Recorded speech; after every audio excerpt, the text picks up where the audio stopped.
E após a decisão de Fachin, internautas recordaram que em 2010 o ministro pediu votos para a então candidata do PT à presidência, Dilma Rousseff. No vídeo, Fachin fala ao microfone para um auditório lotado de apoiadores da petista. Vamos relembrar.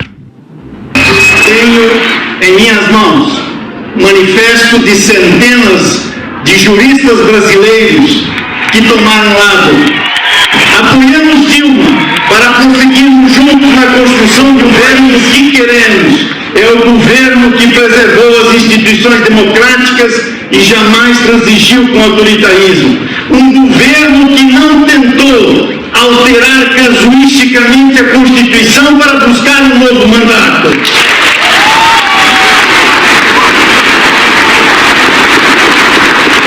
Um governo que sempre escolheu para chefe do Ministério Público Federal o primeiro da lista tríplice, elaborada pela categoria, e não alguém de seu convívio ou conivência.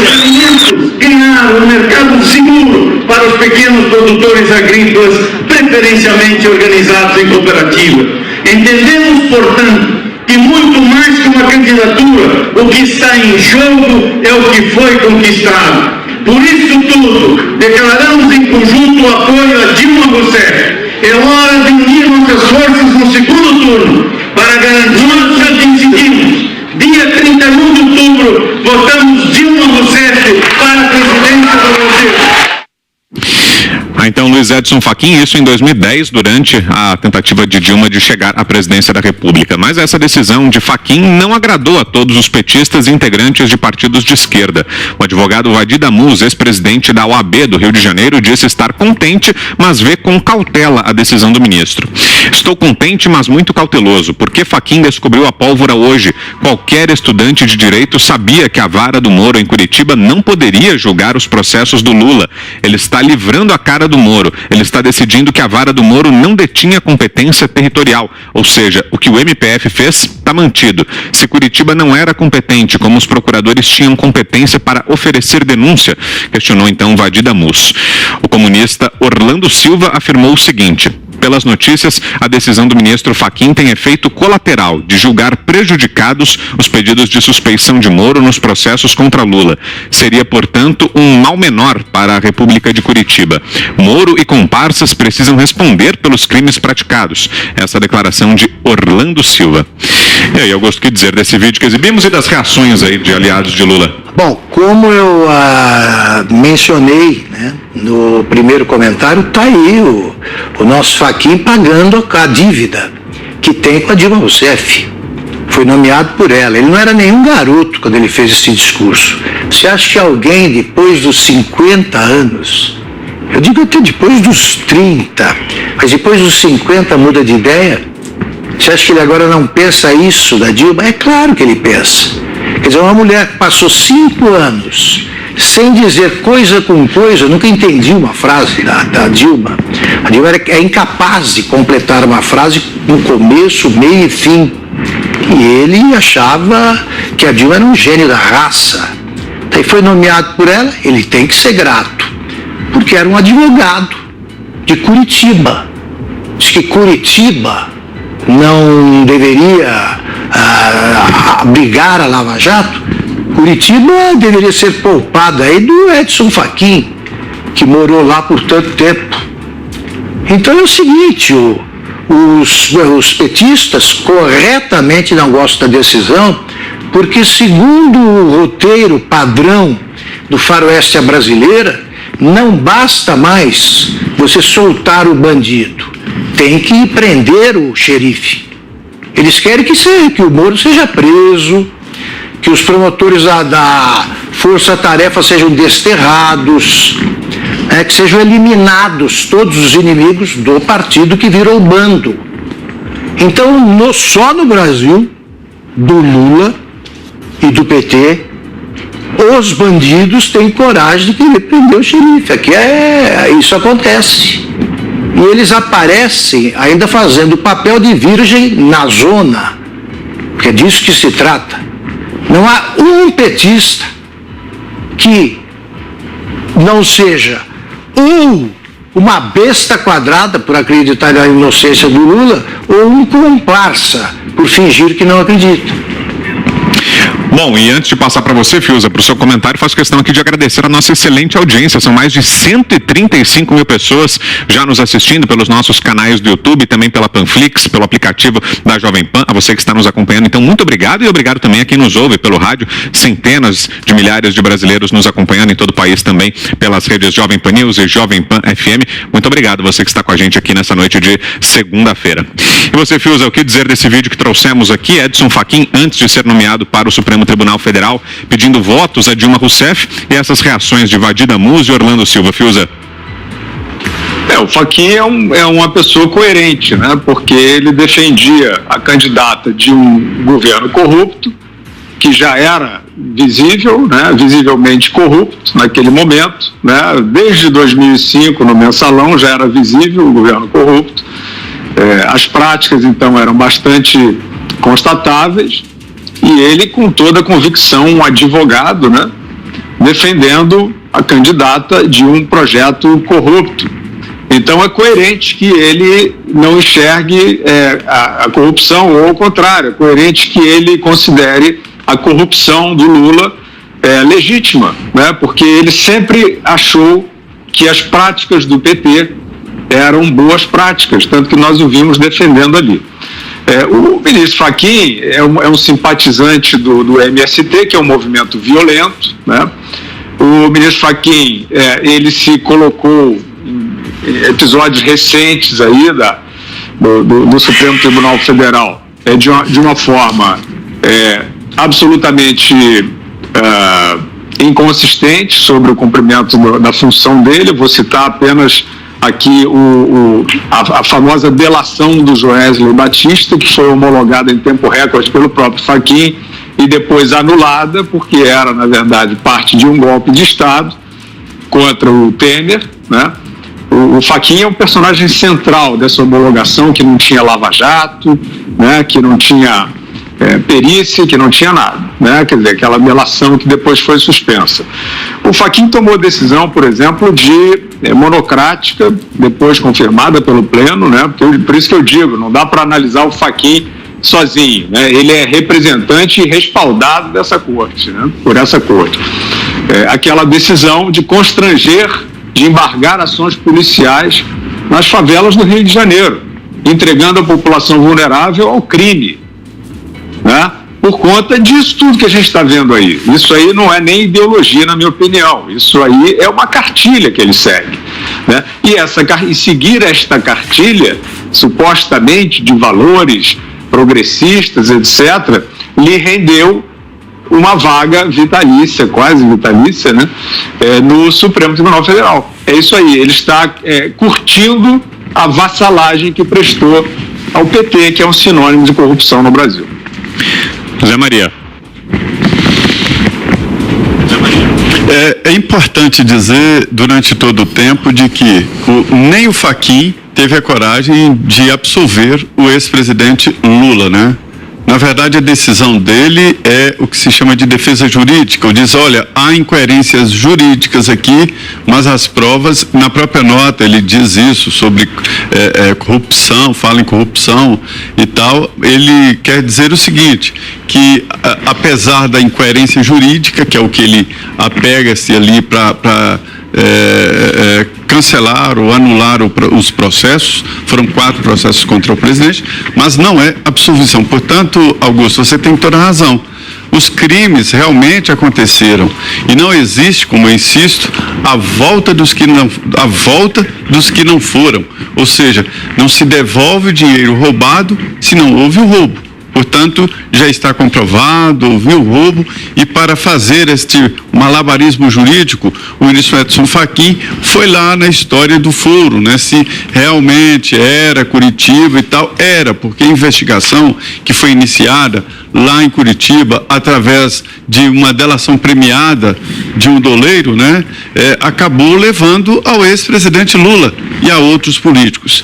Lembrando também que é uma decisão de morte na Lava Jato, nas decisões da Lava Jato, porque isso aí é um caminho aberto para outros que já foram condenados argumentarem essa questão do foro e saírem de condenações já confirmadas, né? Então é uma decisão muito importante, se confirmada, como tudo indica, pelo plenário do Supremo Tribunal Federal. É um argumento que diz, olha, não estamos fechando os olhos, não estamos absolvendo, mas sim usando a técnica jurídica. Isso é uma conversa para fazer esse malabarismo jurídico. Olha, o Orlando Silva, ele demonstra ali aquela raiva do juiz Sérgio Moro, muito comum nas esquerdas brasileiras, que eu venho falando aqui. O ex-juiz, ex-ministro Sérgio Moro estava sofrendo um cerco jurídico com a possibilidade, inclusive, de responder um julgamento de ir para a cadeia. Esse era o objetivo, inclusive articulado para algumas. Pois bem, o Orlando Silva mostra essa raiva contra o juiz Sérgio Moro, e o Vadir Damus, ele indica um raciocínio torto sobre a decisão do ministro Edson Fachin. O foro é o local da investigação e onde o crime foi descoberto. E mais, com as modernas práticas e depósitos e tal, não existe mais a possibilidade de você ser julgado só num local, porque, como disse o próprio Supremo, de que o flagrante é durante toda a vida que está na internet, então essas transferências para o exterior podem ser feitas de qualquer lugar. E foram feitas algumas exatamente de Curitiba, porque o doleiro investigado é a origem dessa história da Lava Jato. Ele tinha um escritório aqui em Brasília, perto da Torre, no Poço da Torre, onde o escritório lá de câmbio, né? E por isso o nome Lava Jato, porque tem um Lava Jato lá, Lava Rápido, que se chama em São Paulo, né? Aqui é Lava Jato. Então essa é a origem do nome, para se ter uma ideia de como está certo o juiz Sérgio Moro e o grupo da Lava Jato em levar essa investigação para todo o país, desde que tivesse conexão com a lavagem de dinheiro. E foi isso que aconteceu. A compra do triplex foi uma lavagem de dinheiro. A compra do sítio, que ninguém sabe em nome de quem está, mas era do Lula e foi reformado pelo Lula, foi uma lavagem de dinheiro e era a investigação. Então, Vadir Damus, ele diz que qualquer estudante de direito que tenha a intenção de dobrar os fatos, de mudar os fatos. Então, é essa história. O Lula não foi absolvido pelo Fachin. Na nota ele fala e bate duro em corrupção, né? Foi apenas uma questão jurídica. Por outro lado, isso vai ter que passar ainda um julgamento severo no plenário do Supremo. Algo mais, Augusto? Não, só queria comentar isso que o Zé disse. Claro, tecnicamente foi uma absolvição, mas na prática, Zé, por isso que eu usei, tecnicamente não foi uma absolvição. Na prática, ele inocentou o Lula. Você vê, isso pode ser atestado pela reação popular, pela reação das pessoas. Neste momento, o Lula não tem ele não é réu em nenhum processo, nenhuma condenação está valendo neste momento, e ele pode ser candidato. Então ele está sendo tratado, está sendo tratado como um inocente. E assim, o Edson Fachin desmoralizou a Lava Jato com um raciocínio de espertalhão. Porque é claro que a Lava Jato, que descobriu aquele fio da meada, tinha de continuar apurando. A lógica manda que a Lava Jato fizesse isso. Mas não pode, porque ali não é o foro adequado. Quer dizer, com essa desculpa, ele fez com que neste momento o Lula pudesse ser candidato. Diga, Fiuza. E o Zé? Na verdade, a nota apresentada pelo Fachin inocenta o Lula. Quer dizer, a gente tem que ver aí a base dessa decisão estapafúrdia, né, que é uma decisão retórica, voadora. Isso aí é uma coreografia jurídica. Mas a nota fala claramente em supostos atos ilícitos. Ele está, a partir do pretexto do foro indevido, ele está dizendo que a sentença, as decisões também estão também estão desacreditadas. também estão desautorizados. Senão ele não usaria essa expressão. Supostos atos ilícitos, os crimes de corrupção passiva e lavagem de dinheiro de Luiz Inácio Lula da Silva, que lhe renderam mais de 20 anos de prisão. Isso não pode ser tratado como suposto ato ilícito. Então, o meu entendimento é que sim, o ministro Fachin, ao considerar que o foro é impróprio, considerar absurdamente, a partir dessa ideia de que nem todos os eventos criminosos estão relacionados com a Petrobras, isso é uma subliteratura, isso é um absurdo. O Zé já explicou, quer dizer, a origem da lavagem de dinheiro pelos doleiros, e depois isso se ramificou. A gente está falando de um sistema de corrupção que pega o Brasil inteiro e não só a Petrobras. Então, o foro é perfeito e o ministro Fachin está querendo dizer que o fato de não ser perfeito no entendimento dele, inventado por ele, pela coreografia dele, a partir de uma decisão num processo da Gleisi Hoffmann, ele montou uma literatura, uma subliteratura. E está nessa nota hoje, sim, tentando dizer que os atos criminosos são supostos crimes. Então, o recado absurdo, monocrático, autoritário, discricionário de um ministro da Suprema Corte é, sim, que a constatação, portanto, o sentenciamento de Luiz Inácio Lula da Silva não valeu.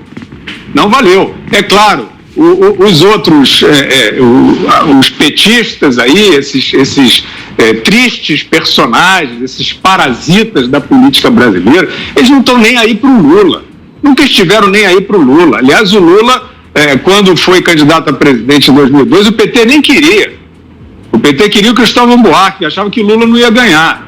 Depois o Lula ganhou, conseguiram, de alguma maneira, mitificar, né? Até o Obama veio condecorar o Lula. Essa imprensa internacional, transformando o Lula no fenômeno da justiça social no Brasil, montaram esse escudo todo, e esses tristes personagens aí estão pendurados nesse escudo de falsa bondade, porque o Lula vai lá, visita o Papa, sai da prisão, vai visitar o Papa, e o Papa diz que tem uma reunião de trabalho com ele contra a injustiça social, contra a fome.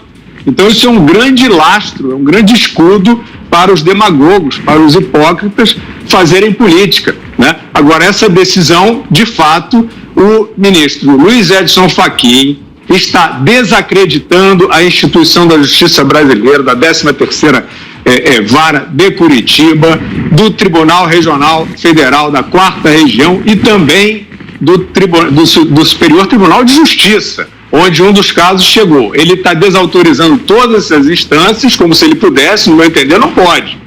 Vamos ver o que o Pleno vai dizer.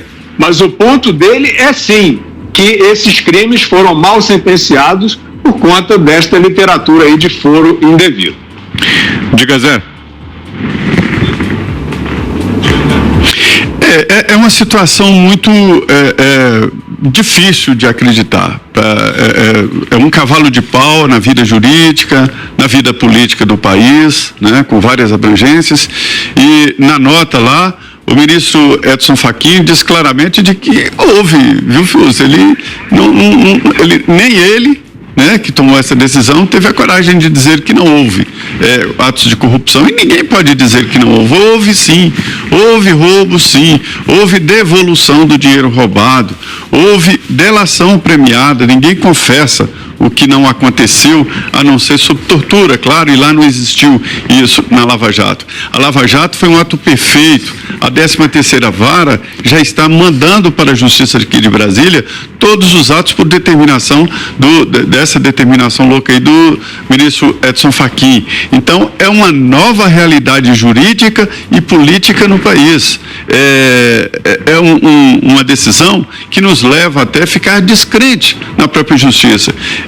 É isso que é ataque à democracia, é isso que é ataque às instituições. Nada ataca mais a instituição do que o próprio funcionamento errado da instituição. Eu acho que Lula nunca pode ficar livre da acusação de que houve roubo, porque está comprovado ali nos autos, inclusive com 2 condenações, em primeira instância e segunda instância, né? Agora são 6h36.